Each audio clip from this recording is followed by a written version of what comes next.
Sziasztok, a nevem Karolina, üdvözöllek a csatornámon. Ma Helena Anderson esetét fogom nektek bemutatni. 1992. június 13. szombat. Svédországban vagyunk. 22 éves Helena és lánytestvére Ulrika egy házi bulin vannak Töreboda-ban. Nyár eleje van, és a két lány nemrég tért vissza a görögországi nyaralásukból. A házi bulin összegyűlt fiatalok az udvaron ettek, zenéltek, és a nyári tervekről beszélgettek. A buli még nem ért véget, mikor páran eldöntötték, hogy elmennek Marisztótba, egy szórakozó helyre. Ulrika és Helena Marisztótba lakott, szóval ők is csatlakoztak. Ulrika közben eldöntötte, hogy inkább hazamegy, míg Helena a többiekkel ment ebbe a bárba. Éjjel 2 óra körül lesz, mikor Ulrika ismét hall lánytestvére felől, a buli hely bezárt és hazafelé indult. Helena elhagyta a pénztárcáját, vagyis otthagyta a Törebodában, de testvére megkéri, hogy így is jöjjön haza taxival, és hogy hagy neki pénzt a bejárati ajtónál. Arra is megkéri, hogy ébressze fel, mikor hazér, hogy megbeszéljék az izgalmas estét egy pohár tea mellett. Bemegy Helena szobájába, és felkapcsolja az ágya melletti lámpát, hogy mikor hazaér, ne a sötétség várja a lányt. Ugyancsak ő lesz az, aki másnap lekapcsolja majd a lámpát, mikor rájön, hogy lánytestvére nem érkezett haza. Helena esete Svédország egyik legnagyobb civil keresési akcióját indítja majd el, és eltűnése, bár nagy érdeklődést kelt, soha nem lesz megoldva. Meg annyi elmélet születik majd, és meg annyi gyanúsítottat hallgatnak ki, de látszólag ez soha nem vezet közelebb a megoldáshoz. Még a svéd titkos rendőrség is milliókat költ majd egy sikertelen akcióra, de erről mindjárt beszélek. A mai eset forrásait megtalálhatjátok a leírásban. Ez a könyv lett írva az esetről, vannak benne jó információk, és sok munka is volt benne, de semmiképp sem elég ahhoz, hogy a teljes történetet megkapjuk. Sok podcast és videóforrás van, valamint egy remek dokumentumfilm sorozat. Különösen ajánlom ezt a rádióműsort.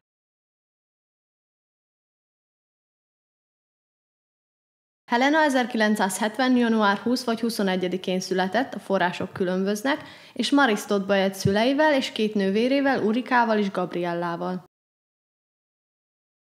1992-ben, mikor az eltűnés történik, Gabriella már elköltözött és Göteborgban élt, Ulrika és Helena pedig otthon éltek, az így megspórolt pénzből pedig be akarták utazni a világot. Marisztót egy kisváros Svédországban, 1995-ben, 3 évvel Helena eltűnése után, a hivatalos dokumentumok szerint itt 16 000 ember élt. Helenáról azt kell tudni, amikor pár éves volt, elkezdett fejfájásokra panaszkodni, és mikor elvitték az orvoshoz, kiderült, hogy agytumora volt, sokáig kórházban volt emiatt, de szerencsére meggyógyult. Balagása után elkezdett egy utazási irodába dolgozni, majd egy kórházban is. Minden megtakarított pénzét utazásokra költötte. Eltűnése előtti nyáron Új-Zélandba volt egy fél évet a lánytestvérével. Ez egy hatalmas élmény volt, és még Fidzsire is elmentek, és mindenképp meghozta ez a lányok kedvét további utazásokhoz. Eltűnésekor 22 éves volt, és mint minden 20 éves, ő sem tudta biztosan, mit akar csinálni. Sok ötlete volt viszont, tanárnő akart lenni, vagy kutyamenhelyet üzemeltetni, vagy utazni akart, az is jó lett volna neki, ha alkalmi munkákból él, és így bejárja a világot. Ami lényeges, hogy sok terve volt a jövővel kapcsolatban, de sajnos ezt elvették tőle, és mai napig nem tudjuk, hogy pontosan kicsoda és hogy miért. Térjünk át 1992-re, június 13. szombat. Az időjárás aznap gyönyörű volt.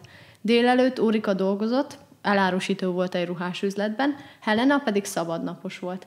Hogy kihasználja a szabadnapját, reggel hajókázni ment barátaival, majd délután hazament, ahol találkozott lánytestvérével. A 2 lány az udvaron beszélgetett, lepedőkön ültek, újságot olvastak, majd bementek a házba, elkezdtek készülődni a házi bulira. Beszéljünk a házi buliról. Pernilla és partnere Fredrik Törebodában éltek, ez olyan 18 kilométerre van Marisztóttól. Aznap jelentették be a jegyzésüket egyes források szerint, és ezt ünnepelték, valamint azt, hogy egy új házba költöztek. Pernilla és Helena gyermekkori barátnők voltak, ugyanabban az általános, majd középiskolába jártak, csak különböző szakokra.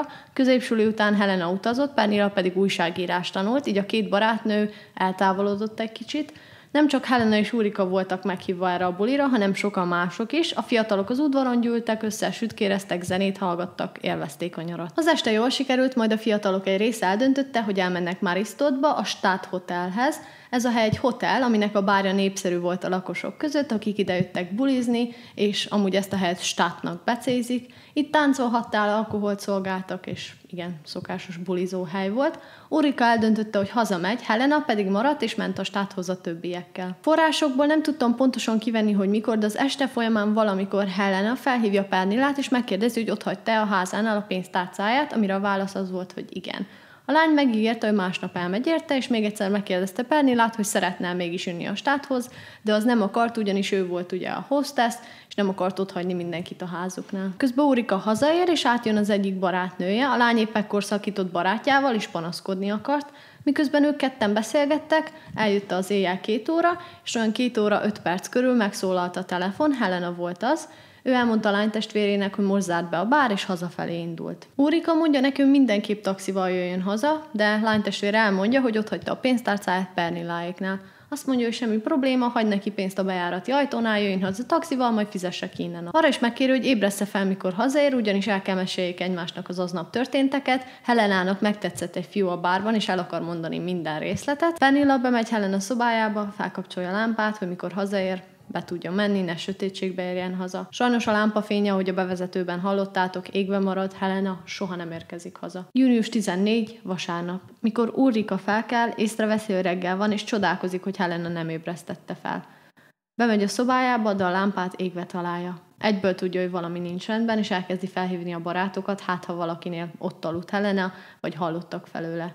Senki sem hallott felőle, senki sem tudta, hol van. A legnagyobb probléma az volt, hogy szülei nem tudtak segíteni, ugyanis a hétvégét egy közeli kisfaluban töltötték, és ott nem volt vezetékes telefon. Aznap késő délután érkeztek volna haza, és addig Ulrika egyedül kellett keresse lánytestvérét. A kezdetleges kereséshez csatlakozik Pernilla is, felhívják a közeli kórházakat, minden ismerőst, akire csak gondolni tudnak, de semmi. A 2 lány megvárják a szülőket, és ők lesznek azok, akik elmennek majd a rendőrségre bejelenteni az eltűnést. A rendőrség keresőkutyákkal érkezik a helyszínre, és bejárják azt az útvonalat, amit Helena tett volna meg a státtól hazáig. Ha képernyőre néztek, akkor itt van a stát, majd ezen az úton ment volna hazafelé. Az út átvezeti egy hídon, és a következőkben bár körbe is lehetett menni, a lakosok ismertek egy rövidítést. Ezen az erdős részen lehetett átvágni, Helena körülbelül itt lakott. Nézzetek ismét a képernyőre, a keresőkutyák körülbelül itt megtalálják Helena szandáját, és kicsivel arrébb a gyűrűit. Egyesek szerint egy szájfényt is találtak a helyszínen. A kis táskáját, ami nála volt, soha nem találták meg. Erről az erdős részről azt kell tudni, hogy autók nem tudtak ide bevezetni, de volt egy bicikliút, valamint körülbelül itt volt egy kis játszótér, ami bár el volt dugva, a helyi gyerekek közkedvelt volt. Nem messze onnan, ahol Helena gyűrűit megtalálták, kocsikeréknyomokat is találtak. Ezen kívül mást a rendőrség nem talált a helyszínen. Helenát mai napig eltűnt személyként tartják számon. Közben egy helyi biztonsági cég főnöke a kezébe veszi a magánkutatásokat, és kiküldi a munkásait, és összedolgozik a város lakosai. Embereket toborozott, hogy kereséseket hajtsanak végre ezen a területen, az erdős területen és a város környéken. Ő és Helena családja azok, akik kézzel írt posztereket is feltesznek a városban az eltűnéssel kapcsolatban. Helena másik lánytestvére, Gabriella is megtud közben az eltűnésről. Ő Göteborgban van, és barátaival vacsorázik, mikor egy ismerősük megjelenik, és azt mondja, hogy sürgősen fel kell hívja a szüleit, mert baj van. Gabriella siet a telefonhoz, ekkor tudja meg, mi történt, elképesztően szomorú, hisz pont azon a hétvégén kérte meg lánytestvérét, hogy menjen hozzá Göteborgba, de Helena nem akart, ugyanis már megígérte, hogy elmegy a házi bulira, és nem akarta lemondani. Beszéljünk néhány szemtanú vallomásról. Az első, egy nő a kutyáját sétáltatta este 2 óra 10 perc és 2 óra 30 perc között, és a játszótér felől női sikítást hallott, 2 férfi hangot is hallott, a női hang segítséget kért. A képernyőn láthatjátok, ő körülbelül innen fordult be, és azt állítja, hogy a sikítások körülbelül innen érkeztek. Így visszagondolva biztos benne, hogy Helena hangját hallotta, körülbelül 20 éve ismerte a lányt, mert szinte szomszédok voltak, azért nem reagált a sikításra, ugyanis hétvége volt, és a fiatalok a környéken gyakran hülyéskedtek, szóval ez a sikítás nem lett volna annyira furcsa. A következő szemtanú vallomás: 2 óra 30 és 2 óra 40 között 2 fiú épp az autójukban ültek, és egy kazettát hallgattak, mikor egy világos színű autót láttak itt bevezetni erre a bicikliútra, a képernyőn lehet látni a térképet. Az autó csak 5-15 percet maradt a fák között, majd visszajött, majd visszavezetett ezen az úton. Az autóról azt tudjuk meg, hogy akkor egy régebbi típusú jármű volt, ferde hátú és kocka volt, hosszabb, mint egy Golf vagy Mazda. A nyomozók szerint az autó hasonlított egy Toyota Celica-ra, felteszem a képernyőre, főleg a háta miatt. Ismétlen világos színű volt, de mai napig nem tudjuk pontosan milyen márka. Mielőtt beszélnék a gyanúsítottakról, elmondom nektek az elméleteket azzal kapcsolatban, hogy mi történhetett.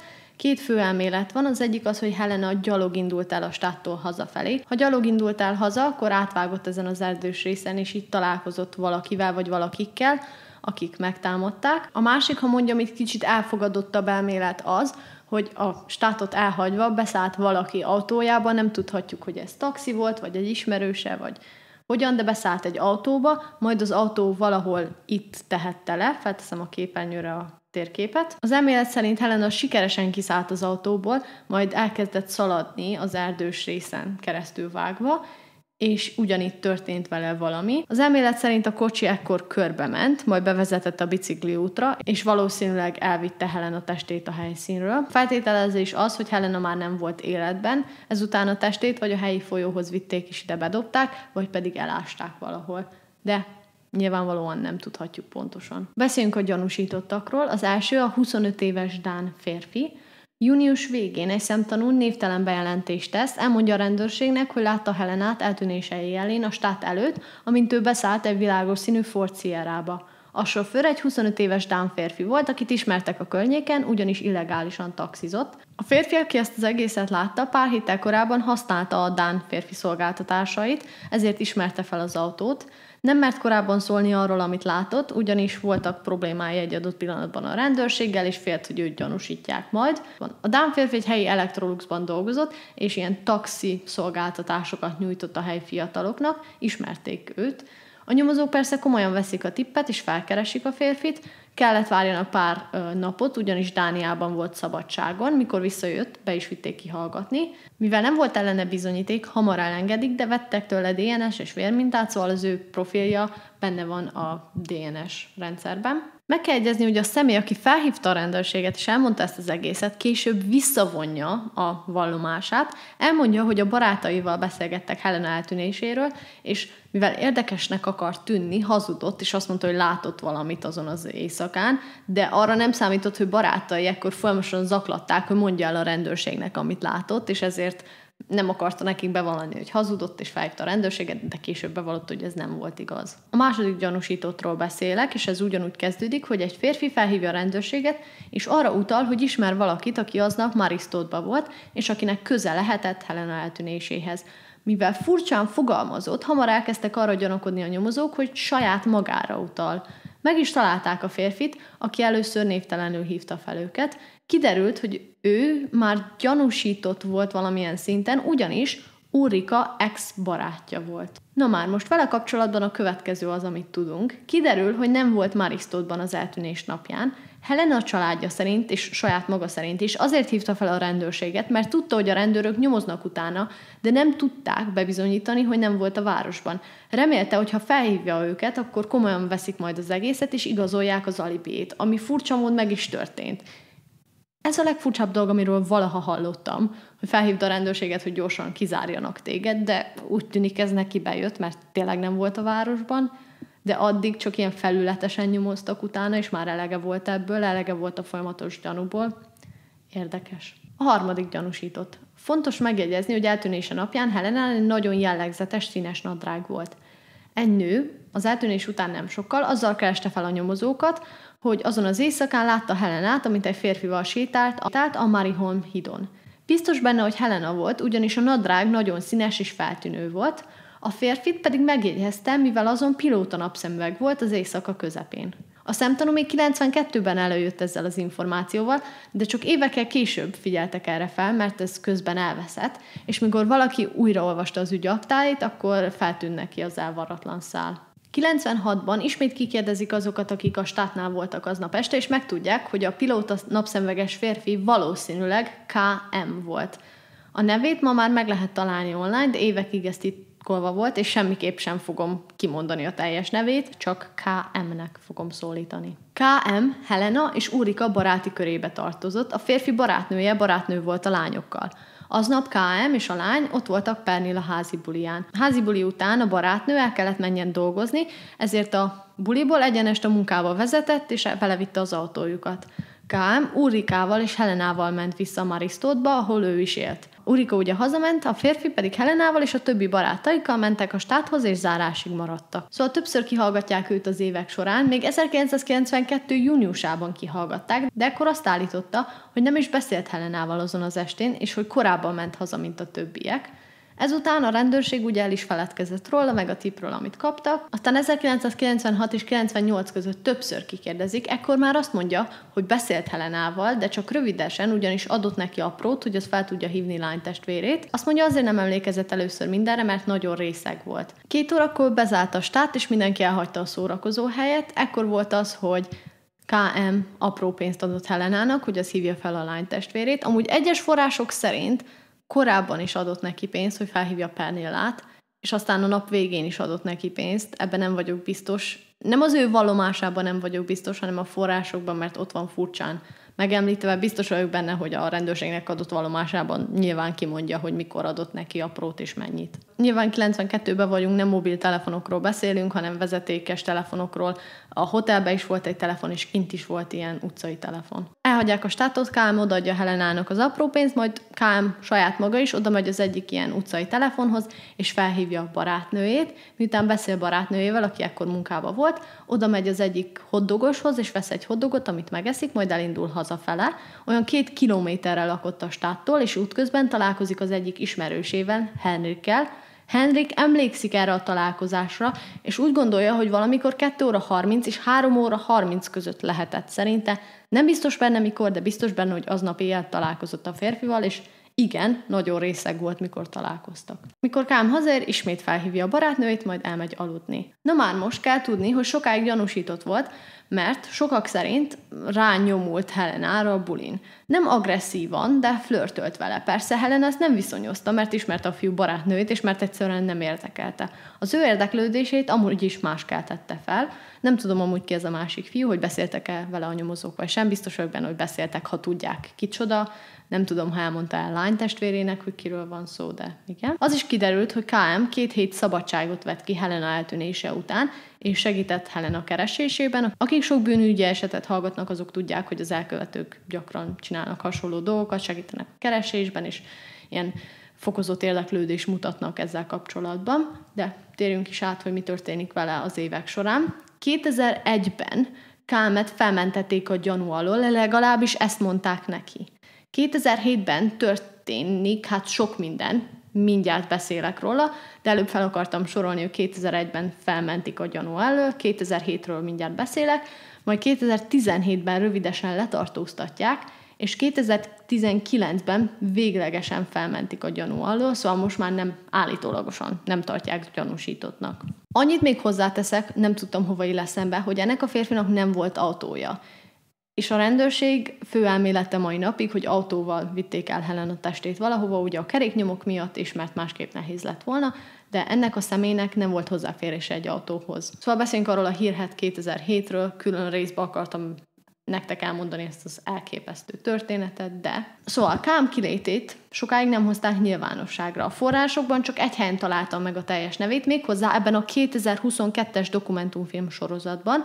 Itt beszél arról, ami történt vele az évek során, és minden részletet elmond, amiről eddig én is beszéltem nektek. Amikor a 2007 eljött, KM már szinte teljesen maga mögé tette Helena esetét. Nagyon traumatikus volt számára, hogy 96-98-tól a 2000-es évek elejéig folyamatosan zaklatták a nyomozók és a városbeliek is.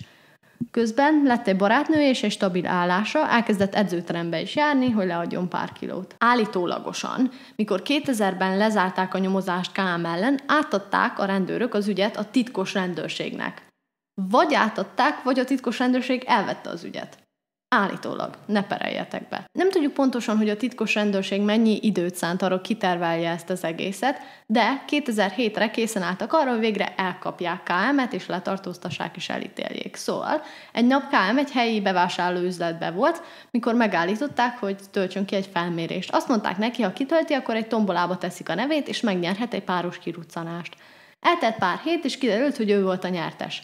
Barátnőjével együtt meg lett hívva egy többfogásos étkezésre, pár kilométerre Maristottól. Mikor eljött a nap, akkor egy minibusszal szállították őket, valamint a többi nyertes párost a helyszínre, útközben a párok megismerkedtek, majd egy ebéd vagy vacsora közben megbarátkoztak. Szegény zökkenőmentesen ment, majd hónapok telnek el, és egy nap ismét felhívják KM-et, hogy szeretne részt venni egy másik piaci felmérésen.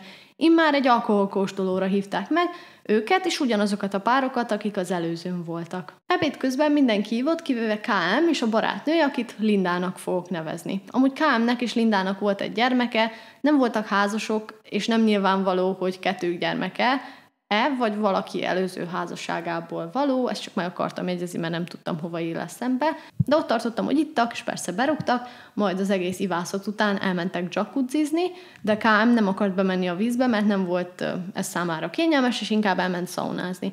Alig telik el pár perc, mikor az egyik Stefán nevezetű férfi csatlakozik hozzá és elkezd vele beszélgetni. Stefán kamionos, és partnere, Mariana pedig neki saját cége van.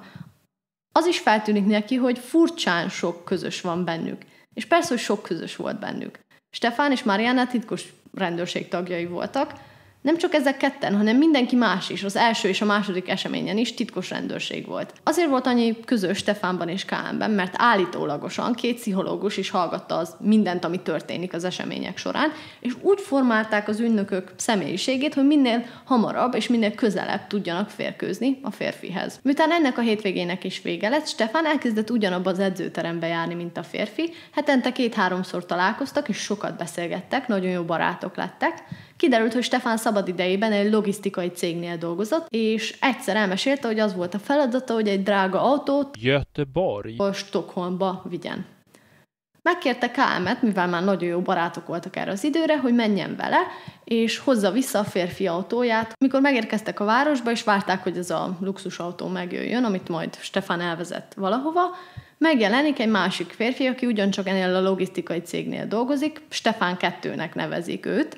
Nem csak én nevezem, így a dokumentumfilmben is volt Stefán 1, az eredeti, akivel megismerkedett, és ez a férfi, ez a Stefán 2. Iszogatnak, és egy adott pillanatban elmennek egy striptease klubba, ahol Stefán 2 felajánlja, hogy fizet, hogy KM egy prostituált szolgáltatásait igénybe vegye, de erre KM nem volt hajlandó, volt barátnő, és egyszerűen nem az ő dolg, nem szeretett ilyen dolgokat csinálni. Nyilván Stefán 2 is a titkos rendőrség tagja volt, és ő és KM összebarátkoznak, főleg azért, mert mindketten szerették a drága autókat, és ez a barátság oda vezet, hogy KM is a logisztikai cégnél fog besegíteni időnként. Nem volt hivatalosan munkás, de ilyen freelance dolgozott, ha jól értettem, így az asztal alatt kapott pénzt. Az volt a feladata, hogy gazdag klienseket fuvarozzon egyik helyről a másikra, ilyen nagyon drága autókba.